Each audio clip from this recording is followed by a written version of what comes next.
ரூபத்தில் வைத்து தேவன் நம்மை உருவாக்கி வருகிறார். யாரிடத்தில் அதிகம் கொடுக்கப்படுகிறதோ அவரிடத்தில் அதிகம் கேட்கப்படும்.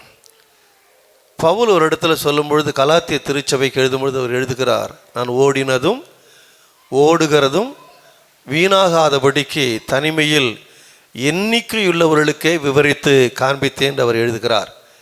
அதை போலவே இயேசுவும் திரள் கூட்டத்துக்கு கற்றுக் கொடுத்த சத்தியத்தை காட்டிலும் தம்முடைய சீடர்களுக்கு அவர் கற்றுக் கொடுத்தது ஆழமான காரியங்கள், அஸ்திபாரமான காரியங்கள், அழகான காரியங்கள். தன்னுடைய ஊழிய காலத்தில் 80% அதிகமான நேரத்தை தம்முடைய சீடர்களோடு கூடத்தான் அவர் செலவழித்தார். காலையில் தம்பி துவங்கின பொழுது அந்த தீவிரமான தூய்மைவாதிகளை குறித்து, பியூரிட்டனை குறித்து அவர்கள் சில காரியங்களை அவர்கள் சொன்னார்கள். நேற்றைய தினத்திலேயும் நாங்கள் பயணப்பட்டு வரும்பொழுது எங்களுடைய அந்த உரையாடலில் இது சம்பந்தப்பட்டது. இந்த காரியங்களெல்லாம் பார்க்கும் பொழுது இன்றைக்கு நான் வாழக்கூடிய இந்த கிறிஸ்தவம் தானா என்றதான ஒரு கேள்விக்குள்ளே அது என்னையும் தள்ளியது, நம்மையும் தள்ளி கொண்டிருக்கிறது. நிஜமாகவே நான் வாழக்கூடிய வாழ்க்கை பேருக்கு கிறிஸ்தவனாக வாழ்கிறேனா அல்லது கிறிஸ்தவன் என்ற பேருக்கு ஏற்ப நான் வாழ்கிறேனா? பாஸ்டர் அருமையாக காலையில் பேசும்பொழுது அந்த ஆரம்பத்திலேயே ரொம்ப அழகாக அவங்க சொன்னாங்க. லியானோ ரேவன் சொன்ன ஒரு கோட் நீங்கள் சொன்னீங்கல்ல, ஒரு பாவமான உலகத்திலிருந்து ஒரு பாவி அவர் எடுத்து அவனை பரிசுத்தமாக்கி இந்த பாவமான உலகத்தில் மீண்டும் அவனை பரிசுத்தமாக வாழும்படி வைக்கிறாரு. அது யாருக்கு சாத்தியம்? அவரால் மட்டும்தான் சாத்தியம். நம்ம ரோம நிருபத்தில் பார்க்கும் பொழுது நீதிமானாக்கப்படக்கூடிய அந்த ஒரு நிகழ்வு, தேவன் என்றைக்கு என்னை சந்தித்து எனக்கு ஒரு உணர்வை கொடுத்து நான் மனஸ்தாபப்பட்டு தேவனிடத்தில் மனம் திரும்புகிறேனோ அந்த நிகழ்வு உடனடியாக நிகழ்ந்து விடுகிறது.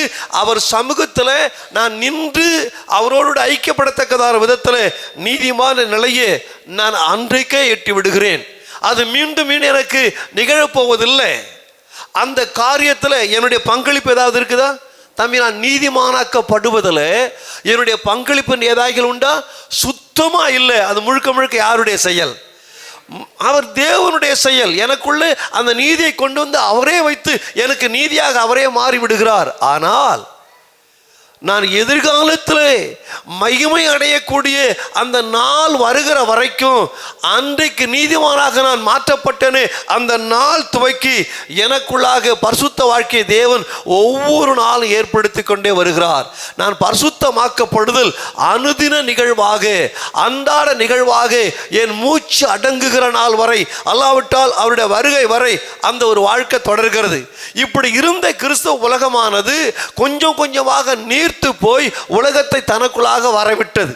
ஆனால் சீர்திருத்த சபை 15ஆம் நூற்றாண்டு தானே அன்றைக்கு தொடங்கின பொழுது அது ஏற்படுத்தின மாபெரும் மாற்றங்கள், மகத்தான மாற்றங்கள் கிறிஸ்தவ உலகத்தில் மட்டுமல்ல, பொருளாதார உலகத்தில், விவசாய உலகத்தில், தொழில் உலகத்தில் அது ஏராளமான புரட்சிகளை அது கொண்டு வருகிறது. அங்கேயும் அது நீர்த்து போக துவங்கின பொழுதுதான் இந்த அதி தீவிர தூய்மைவாதிகள், இந்த பரிசுத்தவான்கள், நாங்கள் தேவனுக்காக வாழ்வோம், தேவனுடைய சத்தியத்திற்காக வாழ்வோம், அந்த சத்தியம் நிராகரிக்கப்படுமே எனால் அந்த சத்தியத்திற்காக எவரையும் புறக்கணிப்போம், ஆனால் சத்தியத்தை மட்டும் புறக்கணிக்க மாட்டோம். அல்லேலூயா. சத்தியத்திற்காகவே வாழ்வோம், அந்த சத்தியத்திற்காகவே சாவோம் என்று அவள் எடுத்த தீர்மானம் தான் இன்றைக்கு நீங்களும் நானும் பார்க்கிற அநேக கிறிஸ்தவ தலைவர்களை நமக்கு தந்திருக்குது. யோசித்து பாருங்க, அத்தனை சுலபமாக அது அவர்களுக்கு இருந்ததா? இல்லை. ஒரு தீர்மானம் எடுக்க வேண்டிய நிலைமைக்கு அவர்கள் தள்ளப்பட்டார்கள்.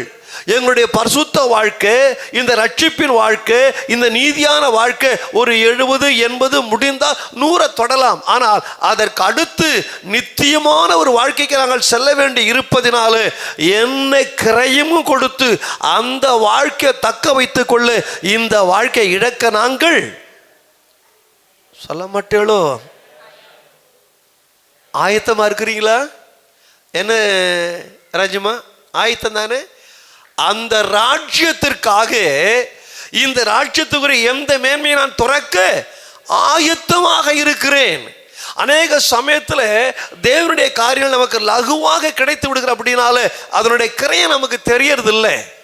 இன்னைக்கு நீங்களும் நான் அனுபவிக்கிற ஒரு வேதமாக இருக்கட்டும், நமக்கு தேர்ந்த சத்தியங்கள் வந்த ஒரு நிலையாக இருக்கட்டும், இவைகளுக்கு பின்னால ஒரு இரத்த கரை படிந்து இரத்த வாசனை வீசக்கூடிய ஒரு சாட்சி இருப்பதை நம்ம எளிதாக மறந்து கடந்து போய் விடுகிறோம். அவளை சீக்கிரமாக மறக்க முடியுமா? பிளடி மேரியே, அதை நீங்க எப்படி சொல்லுவீங்க? அவளை ஆங்கிலத்தில் பிளடி மேரி. ஒரு ரத்த வெறி பிடித்த எத்தனை பரிசுத்தவான்களை கொண்டால் அவளுக்கு ஒன்று தெரியல, பரிசுத்தவான்களை கொல்ல முடியுமே தவிர ஒரு நாளும் எவராலும் பரிசுத்தவான்களை வெல்ல முடியாது ஐயா. அவர்கள் மறைத்தாலும் பேசுகிறவர்கள், அவர்கள் ஒரு மரபை விட்டு போகிறார்கள், ஒரு லெகசியை விட்டு போறாங்க. அவர்கள் விட்டு போகிறார்களே தவிர எங்கேயும் விட்டு கொடுத்து போகல. யோசித்து பாருங்க, என் கிறிஸ்தவ வாழ்க்கையில நான் தேவனுக்காக எதை விட்டு கொடுத்திருக்கிறேன், என் தேவனுக்காக எதை இழந்திருக்கிறேன்? வில்லியம் பிராட்ஃபோர்டை கூட்டு கேட்டா சொல்வார், ஆமாய்யா, எங்க இங்கிலாந்து தேசத்துல நாங்கள் ரொம்ப படித்த ஆட்கள் தான், பாராளுமன்றத்தில் எங்களுக்கு அதிகாரம் இருந்தது, அந்த ஆட்சியில் எங்களுக்கு அதிகாரம் இருந்தது. ஆனால் நாங்கள் சமரசத்துக்குள்ளாக தள்ளப்பட்ட பொழுது சமரசம் பண்ணிக்கொள்வதை விட நாங்கள் வாழும் ஸ்தலத்தையே மாற்றிக்கொள்ள ஆயத்தம் என்று தீர்மானித்தார்களே. அதுதான் அன்றைக்கு அவர்களை புறப்பட வைத்தது. இந்த நாடு நமக்கு ஒத்தே வராது. ஆனால் ஒன்று தெரியுங்களா, அவன் நம்பின சத்தியம் அவனை கைவிடவே இல்லையா. முழு உலகத்தையும் அவன் திரும்பி பார்க்க வச்சான். நாம் என்ன யோசிக்கிறோன்னா, ஒரு லகுவான ஒரு கிறிஸ்தவ வாழ்க்கை, ஞாயிற்றுக்கிழமை ஆராதனை, அதற்கு அடுத்து வீட்டுக்கு வந்துட்டு நல்ல ஜான் நடித்தது போல எல்லாம் நான் சொல்றதே செய்யுங்க, நான் செய்யறது என்ன செய்யாதுங்க. அதான நீங்க சொல்ல வந்த செய்தி. நான் என்ன சொல்லணும் நீங்க அதை செய்ய, நான் செய்யறத செல்லு பார்க்க கூடாதுன்னா பார்க்க கூடாது. நான் பார்ப்பேன், நான் அடல்ட்டு, நான் அப்பா. 2 மணி நேரத்தில் வேலை முடிஞ்சுனையா, 6 மணிக்கு ஆராதனை என்ன செஞ்சிடறேன். மாய்மாலமான வாழ்க்கை. சற்று யோசித்து பாருங்கள், நம்முடைய கூடாரங்களிலே பரிசுத்த வாழ்க்கைக்கு விரோதமான பாபிலோனிய சால்வைகளும் வெள்ளி பாலங்களும் மறைத்து வைக்கப்பட்டபடினால எளிதாக ஜெயிக்க வேண்டியதான ஆயு பட்டணங்களில் நாம் என்ன செஞ்சிடறோம். காரணம் என்ன தெரியுமா? தேவ ஜனம் ஒரு நாளும் பலத்தால் மேற்கொள்ளப்பட்டதில்லை, பாவத்தால் மட்டுமே மேற்கொள்ளப்படுகிறார்கள். யோசித்து பாருங்க, என் வாழ்க்கையில சின்ன சின்ன காரியம்.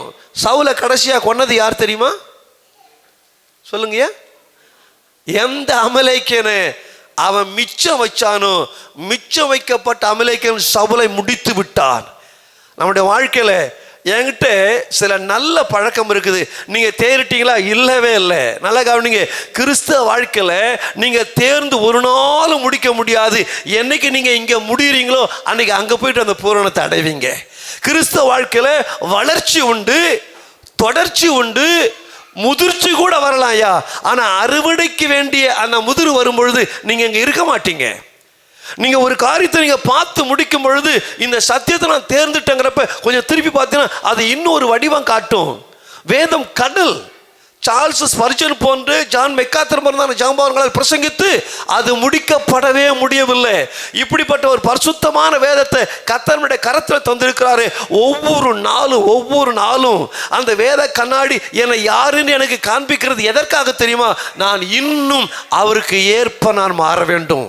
அந்த பரிசுத்த வாழ்க்கைக்கு வேண்டியதான அந்த காரியம் எனக்குள்ளாக வேணும். நோவாவை குறித்து அருமையா அண்ணன் பேசுனாங்களே, தன் காலத்தில் நல்ல காலம் இல்லை, நோவாவுடைய காலம் பெண் கொடுத்தும் முக்கியமான வேலை, குடும்ப கட்டுப்பாடு இல்லை, ஜனத்தொகை வெடித்து சிதறியது.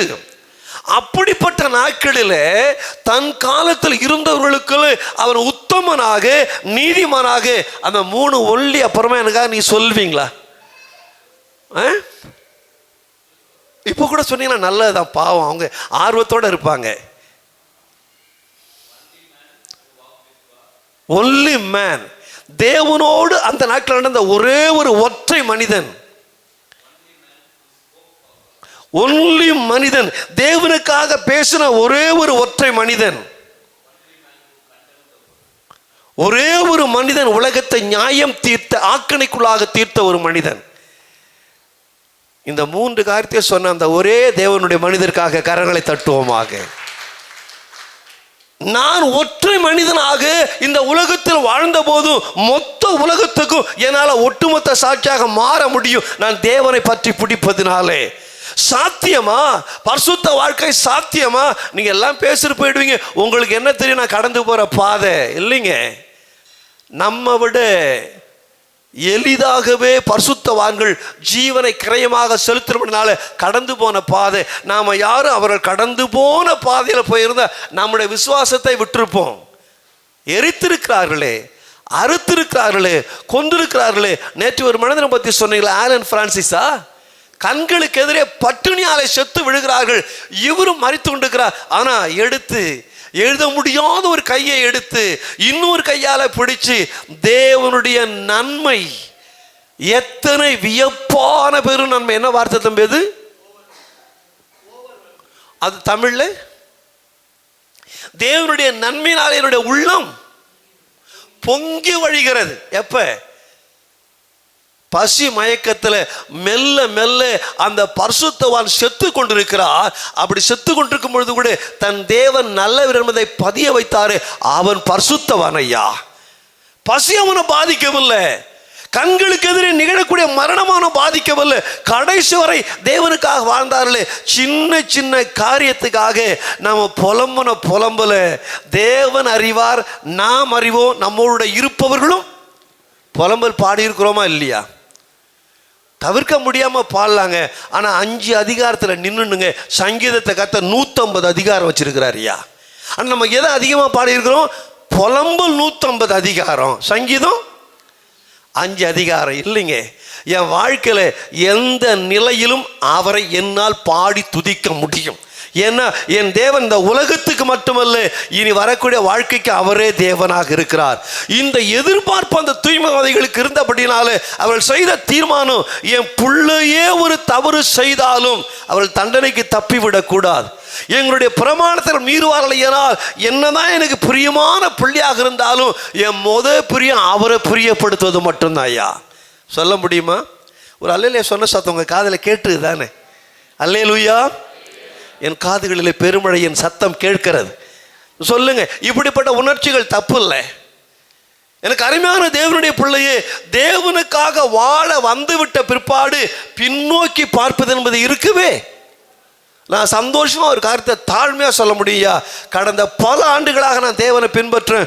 ஒரே ஒரு நாள் கூட நான் கிறிஸ்தவனாக மாறுவதற்கு வருத்தப்பட்ட நிகழ்வு என்னுடைய சிந்தைக்கு பல கோடி மைலுக்கு அந்தாண்ட கூட தோணுதில்லையா. ஏன்னா என் நேசர் அப்படிப்பட்ட நேசராக இருக்கிறா, அப்படிப்பட்ட மகிமையான நேசரவே. நோவாவுடைய காலத்தில் நோவாவுக்கு யாருங்க உதாரண புருஷனா இருந்தா?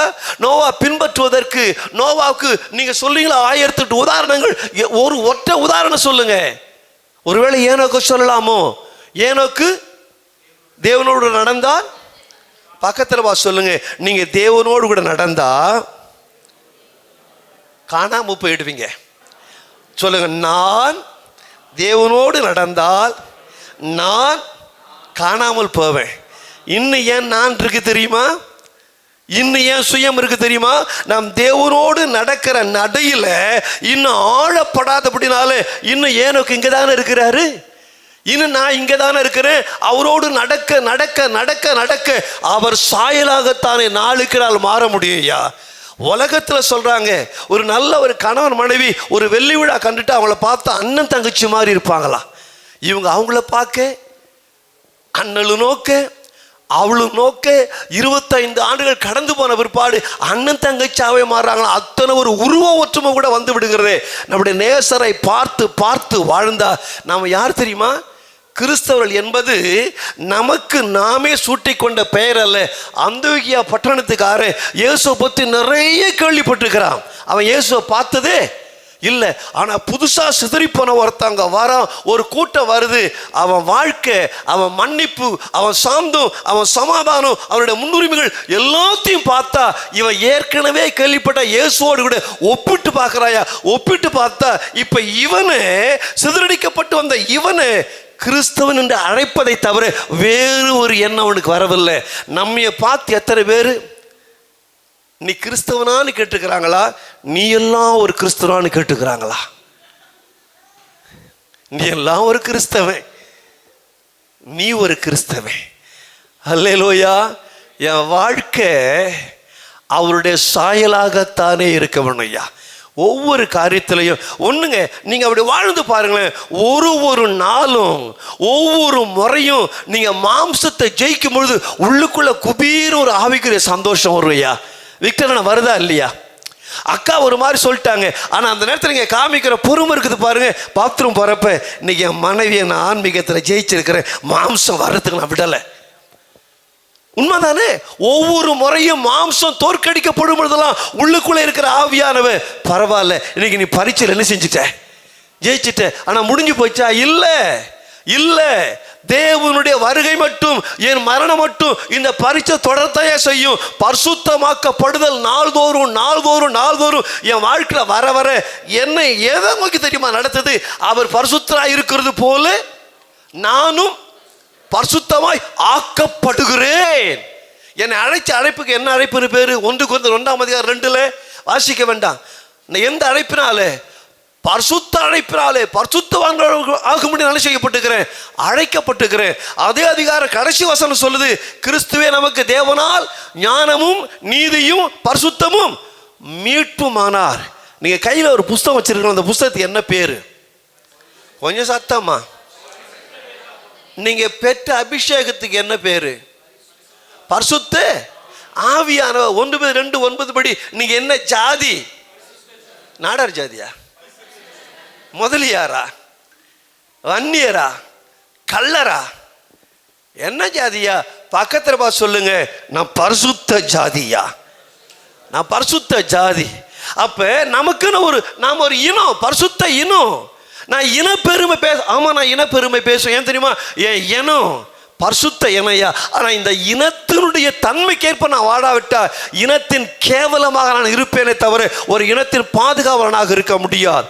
நான் பரிசுத்தவானாக இருந்தால் நான் பின்பற்றக்கூடிய என் பரிசுத்த தேவனுக்கு, நான் கையில் வைத்துள்ள பரிசுத்த வேதத்திற்கு, நான் பெற்றிருக்கிற பரிசுத்த ஆவிக்கு நான் இன்னைக்கு ஒரு பரிசுத்த ஜாதியா, ஒரு பரிசுத்த சமுதாயமா நான் இருக்கிறேன்.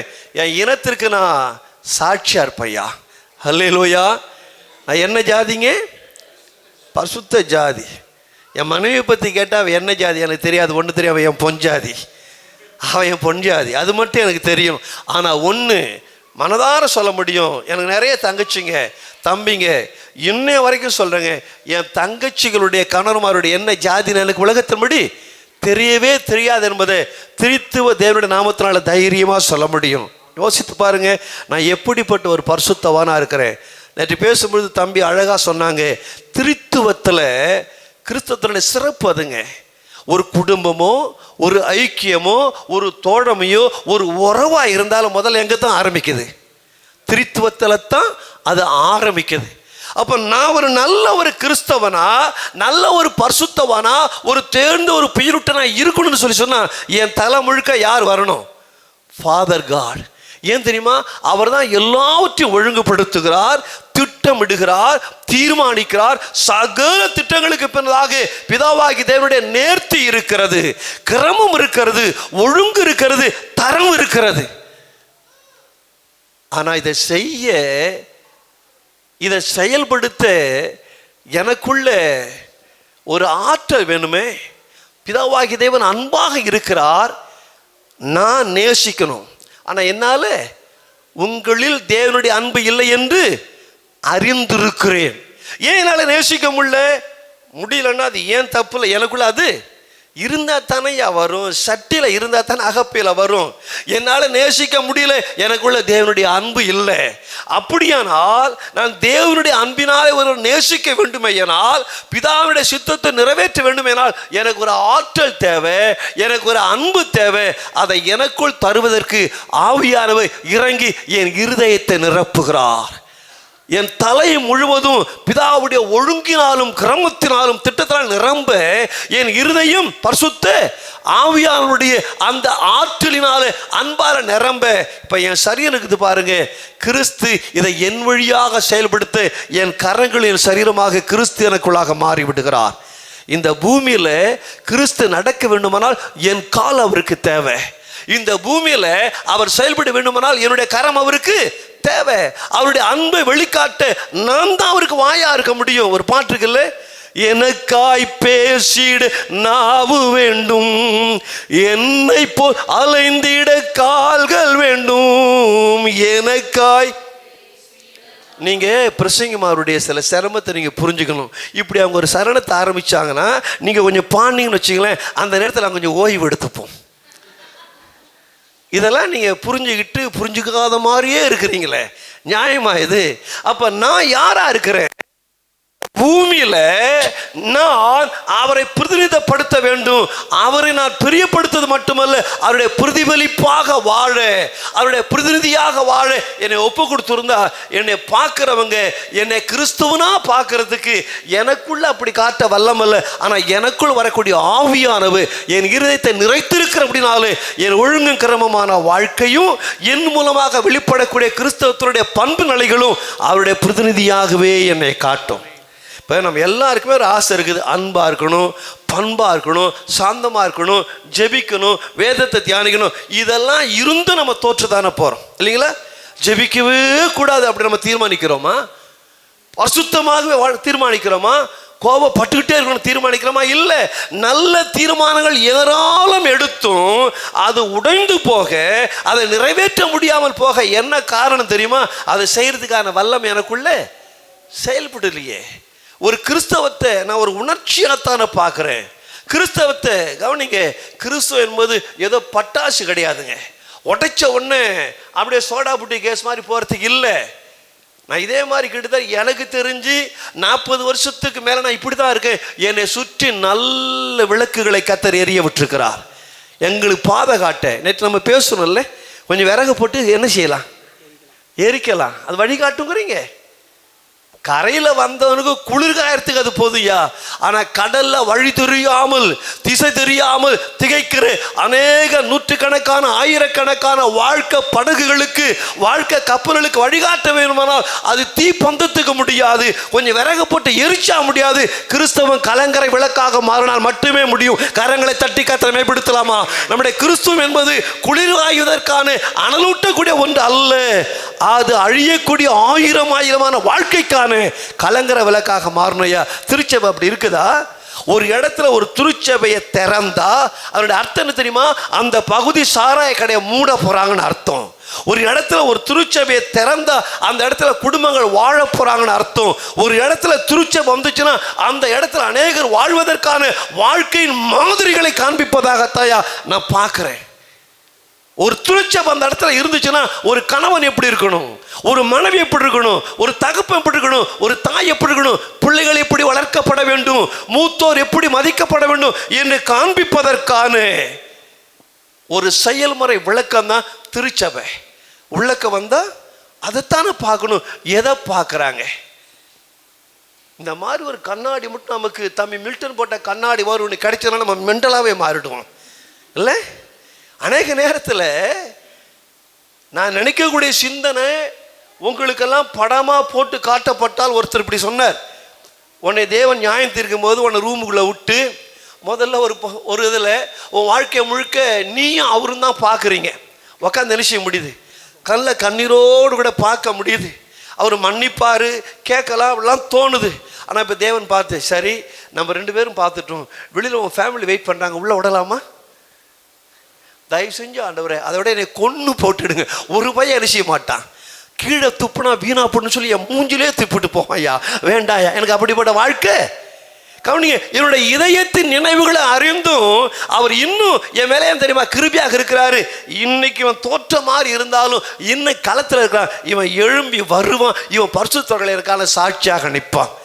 கர்த்தருக்கு மகிமை உண்டாகட்டும். நம்ம போன மாதம் இருந்த இடத்துல இல்லை இன்னும் கொஞ்சம் மேலே தானே வந்திருக்கிறோம். யாக்கோபு நம்ம மாற்றி தானே இருக்குது, ரோமர் கொஞ்சம் மேலே கொண்டு வந்து தானே இருக்குது, அப்போஸ்தலர் நடவடிக்கை இன்னும் கொஞ்சம் நம்ம மேலே கொண்டு வந்தானே இருக்குது. இதெல்லாம் நமக்கு திரும்ப திரும்ப திரும்ப திரும்ப வர வர உன்னை தேவன் எதிர்பார்க்கிறார், உன்னை வடிவமைப்பதற்காக, உன்னை உருவாக்குவதற்காக என் வார்த்தையை நான் அனுப்பிக்கிட்டே இருக்கிறேன். இதைத்தான் என் பியூட்டன் பார்த்தாங்க. எதை வேணாலும் விட்டு கொடுப்போம், ஆனால் எதை விட்டு கொடுக்க மாட்டோம். பக்கத்தில் சொல்லுங்க, சத்தியத்துக்காக. சத்தியத்துக்காக வேலை இல்லை, தலையை கூட இழப்போம். ஏற்கனவே அதில் ஒன்றும் இருக்குதா இல்லையாங்கிறது பட்டிமன்றம் வச்சு தீர்மானிக்க வேண்டிய விஷயம். இருந்துச்சுன்னா அது பிதாவாலே நிரப்பப்பட்டிருக்க வேணும். இதயம் ஆவியானவராலே நிரப்பப்பட்டிருக்க வேணும். கிறிஸ்துவனுடைய செயல்பாடுகளுக்காக என் சரீர உறுப்புகள் அழிக்கப்பட்டிருக்க வேணும். அப்படிப்பட்ட வாழ்க்கை எனக்கு இருக்குதா? யோசித்து பாருங்க. கெத்செமனே தோட்டத்தில், அப்புறமா வாசித்துக்குள்ள மத்தேயு 27:46, அது கெத்செமனே தோட்டத்தில் சிலுவையில் என் தேவனே ஏன் என்னை, அதுக்கு முன்னாடி 26 அதிகாரத்தில் ஜெபிக்கும் போது, பிதாவே இந்த பாத்திரம், எத்தனை முறை ஜெபிச்சாருங்க? முடிக்க போற, கொஞ்சம் பேசுங்க. எத்தனை பேரை ஜெபிச்சாருங்க? பிதா பதில் கொடுத்தாரு. அதுக்கு பதில் கொடுக்கவே இல்லை. ஐயா, எதுக்காக இயேசுங்க வந்தார்? வந்தனுடைய நோக்கம் என்ன? வந்த நோக்கமே அதுதான். ஒருவேளை சிலுவை கண்டு பயந்துட்டாரோ? சொல்லுங்க அம்மா, சிலுவை கண்டு பயந்துட்டாரா? இல்லையா. அடிக்கப்பட்ட போது, தாடி மயிரை பித்த போது எதுக்குமே அவர் அசரவே இல்லைங்க. எதுக்குமே அவர் அசரல. அடிச்சாங்க, அவமானப்படுத்துறாங்க, எச்சால குளிப்பாட்டினாங்க, எல்லாத்தையும். ஆனா எங்க தெரியுமா அவருக்கு வலிச்சது? இவ்வளவும் நான் அனுபவிக்கிறேன், ஆனா பிதாவாகிய தேவன் என்னோடு கூட இருக்கிறாருங்க. ஆனா நான் அங்க தொங்கி அந்த பாத்திரத்தை நான் கையில எடுத்துட்டா, பிதா நீதி உள்ள தேவன். ஆபிரகாம் ஒரு பாவத்தை செய்தா, அந்த பாவத்துக்காக ஆபிரகாமை எப்படி தண்டிப்பாரோ, சொந்த பிள்ளையாகவே இருந்தாலும், சொந்த பிள்ளை பாவத்தை செய்யாவிட்டாலும், சொந்த பிள்ளை பாவத்தை சுமக்கும் பொழுது நீதி உள்ள தேவன் தண்டித்தே ஆகணும். பிதான்னு கூப்பிட முடியுமா? வாழ்நாள் முழுவதும் நல்லா கவனிங்க. அந்த திரித்துவத்தினுடைய இணைப்பு தெரியுமா? பிதா, குமாரன். எப்ப இவங்க ஆரம்பிச்சாங்க இந்த உறவை? யாருக்கும் தெரியுமா? தெரியாதே. கடந்த கால நித்தியம் தொடங்கி நிகழ்கால நித்தியம் தொடர்ந்து எதிர்கால நித்தியத்திலையும் இந்த திரித்துவம் அப்படியே பின்னி பணிஞ்சு வருதே. பிதா இல்லாம குமாரன் இல்லை, குமாரன் இல்லாம பரிசுத்த ஆவியானவர்ல நான் ஒருத்தரும் நியாய தீர்ப்பு செய்ய மாட்டேன். எல்லாம் என் குமாரனுக்கு. நான் தனியாக எதையும் செய்ய மாட்டேன். அங்க என்ன பார்க்கணும், அங்கிருந்து என்ன உத்தரவு வருதோ அதை வாங்கிதாயா செய்வேன். எங்க 2 பேரும் ஏதாவது ஒரு மாதிரி பேசுங்க, விட்டுடுவோம். ஆனா ஆவியானவர் தொட்டா தொலைச்சே போடுவோம். இப்படி வரிந்து கட்டி கொண்டு பரிபூர்ண அன்பினால இந்த 3 நிரப்பப்பட்டு அற்புதமான ஒரு யூனிட்டுக்குள்ள வாழ்றாங்களே, ஒரு உறவுக்குள்ள வாழ்றாங்களே, அந்த உறவு சில மணி நேரம் பிரிந்து விட என்ற போது துடித்தார் பாரு அந்த வேதனையா. இது இல்லாம முடியாதாப்பா. இந்த பாத்திரத்தை நான் பருகுனா, அப்பா அப்பான்னு கூப்பிட்ட அந்த வாயினால ஒரு பாவி கதறுவது போல, என் தேவனே என் தேவனே ஏன் என்னை. இந்த ஒண்ணு அவரால் தாங்க முடியலைங்க. இந்த ஒண்ணு உறவு முறிஞ்சிடும். சில மணி நேரங்கள் தான். அவர் பாவியா மரிக்கல, பாவி ஆக்கப்பட்டு மரிக்கிறார். அவர் பலியாக மரிக்கிறார், பலியும் அவர்தான். தன்னை பலியாக செலுத்தக்கூடிய ஆசாரியனும் அவர்தான். அந்த பலி நிறைவேற்றி முடிஞ்சு மீண்டும் ஒரு இருட்டுகளை வந்துருவாரியா. ஆனா அந்த சில மணி தியாலங்கள் கூட அந்த உறவு முறிஞ்சிருங்கிறப்ப, அந்த உறவு எதனால முறிஞ்சுது தெரியுங்களா? அந்த உறவு ஐக்கிய குறைவினால முறிவு படல. பாவத்தை பார்க்காத சுத்த கண்ணர் தன் சொந்த குமாரனாகவே இருந்தாலும் பாவத்தை சுமந்தபடினாலே பிதாவால பார்க்க முடியலையா. அது ஏன் தெரியுமா அப்படி அவர் சுமந்தார்? ஏன் தெரியுமா? நான் இழந்து போன உறவை அப்பா அப்பான்னு கூப்பிட அந்த உத்தரவு, அந்த உரிமை, அந்த அனுமதி, அந்த ஒரு உறவுக்குள்ள நான் வரணுங்கிறதுக்காக எனக்காக விட்டு கொடுத்தபடினாலே சில நேரம் பிதாவினுடைய உறவு அங்க துண்டிக்கப்பட்டது. நான் நினைக்கப்படுவதற்காக, என் பரிசுத்த வாழ்க்கைக்காக செலுத்தப்பட்ட கிரயத்தை நான் யோசிச்சு பார்த்தேன்னா, நான் ஒன்று செய்வேன், இதுக்காக எதையும் செலுத்தலாம். இந்த ஒற்றை வாழ்க்கையில் பல வாழ்க்கை தரப்பட்டாலும், போலிகார்ப்பு அப்படி சொன்னார்ல, ஒரு வாழ்க்கை இல்லையா, 2 3 10 வாழ்க்கை கொடுத்தாலும் அத்தனை வாழ்க்கை யாருக்காகத்தான்? இதை விரும்பி சொல்ல முடியுங்களா? இல்லை, ஏதோ ஒரு 23 25 வயசுல ஒரு காதல் வரும் பொழுது அவனு கண்ணதாசனா மாறிடுறானே, அவனு வைரமுத்தா மாறிடுறானே. இல்லை, நீ இல்லைன்னா எனக்கு, நான் இங்கே வந்தப்போ நல்லா தான் வந்தேன், போகிறப்ப எதையோ உன்னை தொலைச்சமா இருக்குது. என்னங்க, அதான்டி என் இதயத்தை காணும். செத்தே போடுவேன் நீ. இதயம் இல்லைன்னா வருதுங்களே. ஒரு பாரதிதாசனுடைய பாட்டா, கண்ணீர்தம் கடைக்கன் பார்வை காட்டி விட்டால் காலை இருக்கு. ஏன்னா இதுக்கெல்லாம் நீங்கள் தான் எனக்கு என்சைக்ளோபீடியா. யோசித்து பாருங்களேன், ஒரு அன்பின் ஒரு கட்டுக்குள்ள வந்த உடனே என்ன வேணாலும் செய்யலாங்கிறதானே ஒரு ஒரு ஒரு பவரை. இவ்வளவு ஏயா கொடுமையான ஜாதியை கூட கிறிஸ்தவத்துக்கு பின்னாடி காதல் ஒழிக்க முற்படுது. அவர் மேல எனக்கு காதல் வந்து போச்சுன்னா, அவர் மேல எனக்கு நேசம் வந்து போச்சுன்னா, அவர் மேல எனக்கு பாசம் வந்து போச்சுன்னா, அவர் மேல பைத்தியமா நான் மாறிட்டேன்னா அவருக்காக எதையும் செய்ய நான் ஆயத்தமாகி விடுவேன்யா. அதுதான் பியூரிட்டன்ஸ். அதுதான் அவங்க. அவருக்காக இந்த வேதம் தான் எங்க சட்ட புஸ்தகம். என் கூட அங்க வரியா, இந்த கப்பல்ல ஏறினமா என்ன செய். இன்னைக்கு விசுவாச கப்பலில் ஏறி இருக்கிறோமே. நம்ம விசுவாச கப்பல் உலகத்தால் சேதப்படுத்தப்படுது. என் விசுவாச கப்பலில் அவர் என்னை ஏற்றின பொழுது நான் யாராக இருந்தேன்? நல்லா கவனிங்க. நீங்களும் நானும் அவரால் நேசிக்கப்பட எந்த மாற்றத்தையும் செய்யலை. நாம் இருக்கிற வண்ணமாகவே இயேசுவால் நேசிக்கப்பட்டிருக்கிறோம். ஏன் நேசிக்கப்பட்டோம் தெரியுமா? அவர் இருக்கிற வண்ணமாக மாற்றப்படுவதற்காக. அவர் பரிசுத்தராக இருக்கிறது போல நானும் பரிசுத்தராக மாற்றப்படுவதற்காக அவர் செய்த தியாகம் என்ன தெரியுமா? உயிர் தியாகம் கூட இல்லைங்க. அதையும் தாண்டி அந்த சில மணி நேரங்கள் பிதாவாகிய தேவனுடைய உறவை விட்டு அவர் பிரிந்தாரே. நம்ம ஜெபித்து முடிக்க போறோம். அதை நிறைய பேசலாம், கெத்செமனே காரியத்தை. ஆனா ஒரு காரியத்தை நீங்க செய்யணும்.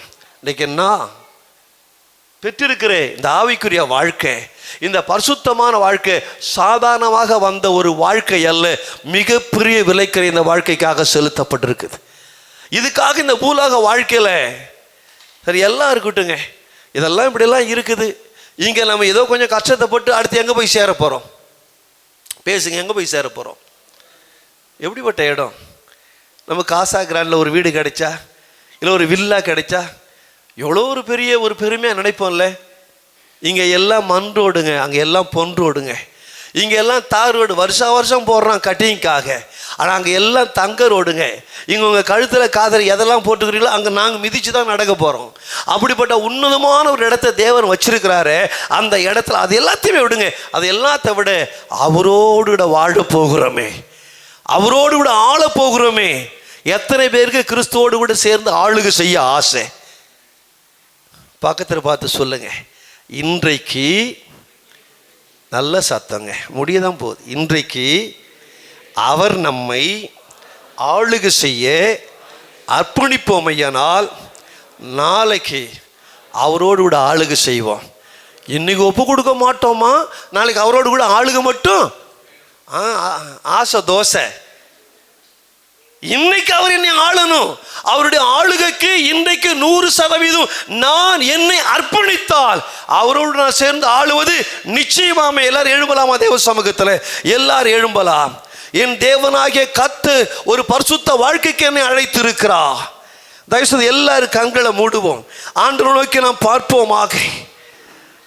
என்னுடைய சிந்தனை, என்னுடைய எண்ணங்கள், என்னுடைய தலை பிதாவாகிய தேவனுடைய பண்பினாலே, அந்த ஒழுங்கினாலே, அந்த கிரமத்தினாலே, அந்த சட்டத்தினாலே, அந்த நேர்த்தினாலே அது நிரப்பப்படுவதாக. என் இருதயம் ஆவியானவரால் நிரம்புவதாக. என் சிரசாக பிதாவாகிய தேவனும் என் இதயமாக பரிசுத்த ஆவியானவரும் இருப்பார். ஐயனால் கட்டாயமாக இயேசுவே இந்த சரீரத்தின் வழியாக வெளிப்படுவார். நம்ம மண்டையில் எதை ஏற்றி வச்சிருக்கிறோம்? என் இருதயத்தில் எது அடைச்சிட்டு நிற்குது? நிறைய பேசலாம், ஆனால் பேச்சை காட்டிலும் பரிசுத்த வாழ்க்கை நம்புலமாக வெளிப்பட தேவன் கிருபை தரட்டுமே. நீதிமானாக, உத்தமனாக, தேவனோடு சஞ்சரிப்பவனாக நோவா இந்த உலகத்தில் வாழ்ந்தானே. உலகத்துக்குள்ள நோவா வாழ்ந்தாயா? ஆனால் உலகம் அவனுக்குள்ள வாழ நோவா அனுமதிக்கலையே. ஏனோக்கு தேவனோடு சஞ்சரித்து கொண்டிருந்தான். குடும்ப வாழ்க்கையோ உறவுகளோடு கூட சேர்ந்து வாழ்ந்த வாழ்க்கையோ தேவனுடைய உறவுக்கு தடையா இல்லையே. மோசமான ஒரு காலத்துல பரிசுத்தமான வாழ்க்கை சாத்தியம் என்று அவர்கள் காண்பித்து போயிருக்கிறார்களே. 300 வருடம் தேவனோடு கூட நடந்த ஏனோக்கு அதிகம் தெரியல. ஆனா யூதாவுக்கு வரும் பொழுது ஆயிரமான பரிசுத்தவான்களோடு தேவன் வருகிறார் என்று ஆதாமுக்கு 7ஆம் தலைமுறையான ஏனோக்கு முன்னறிவித்தான் எழுதப்பட்ட போது எத்தனை ரகசியங்களை தேவனோடு நடந்து அந்த ஏனோக்கு அறிந்திருக்க முடியும். இன்றைக்கும் நீங்களும் நானும் தேவனோடு கூட நடக்க, தேவனுடைய வார்த்தையினாலே உணர்த்தப்பட, எபிரேயர் 4:12 பார்த்தீங்கன்னா ஒரு கசாப்பு கடையே அங்கே நடக்குதுங்க. துண்டு துண்டா, தனித்தனியா அந்த வார்த்தைக்கு என்ன அர்ப்பணிக்கும் பொழுது, அந்த வார்த்தை எனக்குள்ள செயலாற்றும் பொழுது தேவன் எதிர்பார்க்கிற பரிசுத்தத்தை அது கொண்டு வருயா. ஒன்னே ஒன்று, நான் நீதிமானாக்கப்பட்டதில் என் பங்களிப்பு ஒன்றும் இல்லை, மகிமைப்பட போகிறேன், அங்கேயும் நான் ஒன்றும் பெருசாக செய்யப்படுறது எல்லாம் அவர் தான். ஆனால் இந்த பரிசுத்தமாக்கப்படுதில்லை, நானும் தேவனும் அவரோடு கூட சேர்ந்து நானும் ஒப்பு கொடுக்கலாமா? சிந்த வாழ்க்கையில் பரிசுத்தம், சொற்களின் வார்த்தையில் பரிசுத்தம், வாசிப்பின் வாழ்க்கையில் பரிசுத்தம், ஒருவரும் காண முடியாது என் அந்தரங்க வாழ்க்கையில் பரிசுத்தம். கொஞ்சம் வசனங்களை மனப்பாடம் பண்ண ஆரம்பிங்க. நல்ல ஆன்மீக வசனங்களை மனப்பாடம் பண்ண ஆரம்பிங்க. உங்கள் எல்லாருக்கும் தெரியும் 1 கொரிந்தியர் 12ஆம் அதிகாரம் எதை பற்றி பேசுகிறது? 14ஆம் அதிகாரம் எதை பற்றி பேசுகிறது? 13ஆம் அதிகாரம் அன்பு. ஏன் அது கொஞ்சம் இப்படி யோசிச்சு பாருங்களேன். 12 கிஃப்ட்ஸ் ஆஃப் த ஹோலி ஸ்பிரிட்டை பற்றி பேசுது, 14 அவருடைய செயல்பாடுகளை பற்றி பேசுது. ஆனால் 12ஆம் அதிகாரம் ஃப்ரூட் ஆஃப் த ஸ்பிரிட்டை பற்றி பேசுதியா, ஆவியின் கனியை பற்றி பேசுகிறதே. பரிசுத்த வாழ்க்கை கனி தரக்கூடிய வாழ்க்கை. ஏன்னா பரிசுத்தமாக இருக்கிறவனோடு கூட தேவன் கனெக்டடாக இருப்பார். தேவனோடு கூட கனெக்டடாக இருக்கிறோம், கனி இல்லாமல் வாழவே முடியாது. ஜெபித்து முடிக்க போகிறோம். தயவுசெய்து எல்லாரும் கண்களை மூடுங்க. நானும் என் குடும்பமும் கனியுள்ள ஒரு வாழ்க்கை வாழணும். நாங்கள் தேவனோடு கனெக்டடாக இருக்கிறோம், தேவனோடு இணைஞ்சு இருக்கிறோங்கிறத நம்ம சுற்றி உள்ளவங்க பார்க்கணும். ஐயா, தாழ்மையாக சொல்கிறேன், சாட்சியாக சொல்கிறேன், என் மனைவி என்னை மதிக்கிறாங்க, என் பிள்ளைங்க என்னை மதிக்கிறாங்க, மதிங்கன்னு நான் அவங்ககிட்ட பிச்சை எடுக்கலையா. நாம் தேவனோடு வாழக்கூடிய வாழ்க்கையினால, வசன தியானத்தினாலே, ஜெப வாழ்க்கையினால, ஒரு பிரசனத்தை சுமக்கிற வாழ்க்கையினால என்னை மதிச்சு ஆகணுங்களான ஒரு பிரஷரை கர்த்தர் அவர்களுக்கு கொடுக்கிறார். நல்லா ஜெபிக்கிற ஒரு கணவனு, வேதத்தை தியானிக்கிற ஒரு கணவனு, கிறிஸ்துவ வாழ்க்கையில் பிரதிபலிக்கக்கூடிய ஒரு பரிசுத்தமான கணவனு எந்த மனைவியாலும் எப்பொழுதும் அலட்சியமாக மரியாதையை நடத்த முடியாது. அப்படிப்பட்ட ஒரு மனைவியை கணவனால துச்சமா நினைக்க முடியாது. மேல இருக்கிற அந்த தேவனுடைய பிரசன்னம் அதை தடை பண்ணும் என்று நான் எண்ணுகிறேன். இந்த பரிசுத்தமான வாழ்க்கைக்கு நான் ஒப்பு கொடுக்கிறையா. நோவாவை போல தேவனோடு நடக்க, அவரோடு விட சஞ்சரிக்க, தேவனுக்காக பேச, தேவனோடு கூட நடக்க, இந்த உலகத்தை ஆக்கினைக்குள்ளாக நடத்த, அவரை ஏற்றுக்கிட்டா ஆசீர்வாதம், ஏற்றுக்கலைன்னா ஆக்கின. நம்ம வாழ்க்கையை பார்க்கும்போதே அவனுக்கு தெரியுங்க. கிறிஸ்துவனுடைய வாசனை நமக்குள் எழும்பும்போது அதை அவன் அங்கீகரிச்சானா அவனுக்கு கிறிஸ்துவனுடைய வாசனை, இல்லைன்னா அதுவே அவனுக்கு மரண வாசனை. அர்ப்பணிக்கிறையா. நிறைய சொல்லி உங்களை உணர்ச்சி வசப்படுத்த முடியும் இல்லை, உங்க இருதயத்தில் பேசுங்க. ஆண்டவரே, இதெல்லாம் கடினமான சத்தியமா தெரியுது. காரணம், காலங்காலமாக நாங்கள் கேட்டதெல்லாம் வேற மாதிரி கேட்டுட்டோம். இப்போதான் நீங்கள் கேட்க வேண்டிய மாதிரி கேட்குறீங்க. இதுதான் கேட்க வேண்டிய மாதிரி, இதுதான் கேட்க வேண்டிய மாடல், இதுதான் கேட்க வேண்டிய சிலபஸ், இதுதான் பின்பற்ற வேண்டியதான ரூல்ஸ் அண்ட் ரெகுலேஷன். செபிக்கலாமா? ஆண்டவன் முன்னதாக வருவார்கள் ஜெபிக்க முடியும். எல்லாரும் கண்களை மூடி இருக்கும் பொழுது இந்த பரிசுத்தமான வாழ்க்கைக்கு என்னை அர்ப்பணிக்கிறேன் ஐயா. இது ரட்சிப்புக்கான அழைப்பல்ல, ஆசீர்வாதத்துக்கான அழைப்பல்ல. சற்று இன்னும் ஆழமாய் தள்ளி கொண்டு போய் ஒரு பரிசுத்த வாழ்க்கையை நான் இன்னும் கரிசனையோடு வாழ, கருத்தோடு கூட வாழ நீங்கள் வாழ்வது தெரிய வரணுங்க. நீங்கள் வாழ்வது தெரிய வரணுங்க. ஒவ்வொரு வாரமும் சபைக்கு வரும்போது உங்கள் மேலே உள்ள அந்த பரிசுத்த வாசனை, நீங்கள் மாறி இருப்பது, கனிகள் தருவது. ஒரு செடியில் கனி வருதுன்னா அதுக்கு முன்னாடி பூ வரும், பிஞ்சு வரும், அதை பார்க்க முடியும், விசிபிளாக இருக்கும். எத்தனை பேர் சொல்ல முடியும்? வானத்தினராக கரங்களை உயர்த்துவோம். பரிசுத்த தேவன் நம்முடைய கரங்களை பற்றி பிடித்து அவரை நம்மை பலப்படுத்துவாராக. தேவனுடைய தாசன் ஜெபிப்பார்கள்.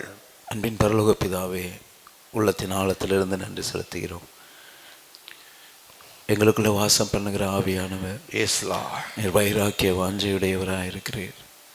நாங்கள் முற்றிலும் உமக்குரியவர்களாய் வாழ வேண்டும் என்று விரும்புகிறீர். ஆண்டவரே, அப்படிப்பட்ட ஒரு பரிசுத்த கூட்டத்தை இந்த நாளில் எங்களுக்கு நீங்கள் ஏற்படுத்தினதுக்காக ஸ்தோத்திரம். ஆண்டவரே உமக்கு நன்றி. ஆண்டவரே உமக்கு ஸ்தோத்திரம். ஆண்டவரே உமக்கு நன்றி செலுத்துகிறோம். ஆண்டவரே உமக்கு ஸ்தோத்திரம்ப்பா. நாங்கள் இந்த உலகத்திலிருந்து எங்களை நீங்கள் தெரிந்தெடுத்தீங்க. நாங்கள் உலகத்துக்கு உரியவங்களாக நாங்கள் இருக்கக்கூடாது. ஆண்டவரே, ஆண்டவரே எங்களுடைய ஸ்ட்ரகிள்ஸ் எல்லாம் நீங்கள் அறிந்த ஆண்டவர். ஆண்டவரே எங்களுடைய பலவீனங்களை அறிந்த ஆண்டவர். ஆண்டவரே எங்களுடைய பலவீனங்களில் எங்களுக்கு உதவி செய்கிற நல்ல ஆண்டவராக இருப்பதற்காக ஸ்தோத்திரம். ஆண்டவரே, இதுவரை நாங்கள் நிற்பதே ஆண்டவரே உம்முடைய நீர் எங்கள் மீது பாராட்டுகிற உம்முடைய அன்பிற்கு அடையாளமாக இருப்பதற்காக நன்றி செலுத்துகிறோம். ஆண்டவரே, இந்த நாளில் உம்முடைய திருவசனத்தை கொண்டு உம்முடைய ஊழியர்கள் மூலம் எங்கள் இருதயத்தில் ஒரு சிறு அக்னியை போட்டிருக்கிறீங்க. ஆண்டவரே உமக்கு ஸ்தோத்திரம்.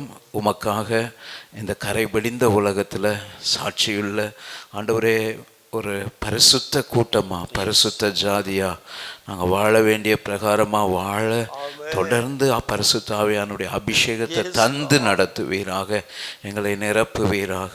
ஆண்டவரே உமக்கு ஸ்தோத்திரம். ஒருபோதும் எங்களுடைய பரிசுத்தத்துக்காக செய்யப்பட்ட அந்த விலைக்கிரயத்தை நாங்கள் ஒருபோதும் மறந்து விடவே கூடாது. ஆண்டவரே, கெத்சமனே தோட்டத்தின் ஜபத்தையும் ஆண்டவரே சிலுவையில் நீர் எடுத்த அந்த ஜபத்தையும் நாங்கள் மறந்து விடவே கூடாது. ஆண்டவரே, மறந்து விடவே கூடாது. ஆண்டவரே உமக்கு ஸ்தோத்திரம். அந்த கல்வாரி அன்பை முன்வைத்து தொடர்ந்து ஓட எங்களுக்கு கிருபை தாரு. பரிசுத்தமாய் வாழ உதவி செய்யும். இந்த நாள் கூடுகையை எங்களுக்கு நீங்கள் ஆசீர்வதித்து தந்த கிருபைகளுக்காக ஸ்தோத்திரம். எல்லா காரியங்களையும் நேர்த்தியாய் முடித்தீரே, அதற்காக ஸ்தோத்திரம்ப்பா.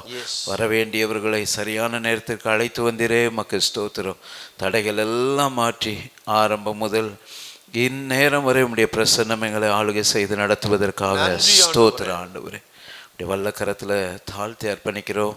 ஏஆர்டி சர்ச்சை நீங்கள் ஆசீர்வதிப்பீராக. அருமையான புஷ்பராஜனை அவங்க ஃபேமிலியை ஆசீர்வதிப்பீராக. ஆண்டவரே உமக்கு ஸ்தோத்திரம். தொடர்ந்து அந்த பகுதியில் உம்முடைய சரீரமாகிய சபையாய் கட்டப்பட்டு எழும்ப தொடர்ந்து கிருபை தாரும். ஆசீர்வதி. இயேசுவின் நாமத்தில் ஜெபிக்கிறோம் நல்ல பிதாவே. ஆமென், ஆமென். அல்லேலூயா.